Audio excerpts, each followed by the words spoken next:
Maraming mga netizen ngayon ang naghihintay na makita nila kung paano daw kaya babatiin ni James Yap ang kanyang anak na si Bimbi Aquino na ngayon ay nagdadaos ng kanyang ika-17th birthday. Ayon sa mga fans, maganda rin na makita na magbigay ng mensahe ang ama ni Bimbi na si James. Makikita kasi na parang hindi na nga close ang dalawa, pero ayon sa mga fans, hindi man siguro makapagbigay sa social media ng kanyang mensahe si James Yap, baka daw magbigay din ito ng kanyang private message sa anak. Makikita kasi na napalaki ng maganda ni Kris Aquino si Bimbi, pero masarap ding makita na kasama ni James Yap ang kanyang anak, lalo na ngayon na birthday nito. Imposible man na mangyari na magkasama sila dahil nasa Amerika si Bimbi. Umaasa naman ng mga fans na maaalala din ni James Yap na batiin ang kanyang anak.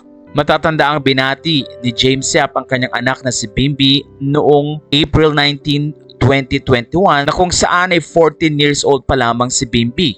Narito ang naging mensahe ni James Yap. Happy 14th birthday, Bim. I love you no matter what. Wishing you all the best that life can offer. God bless you.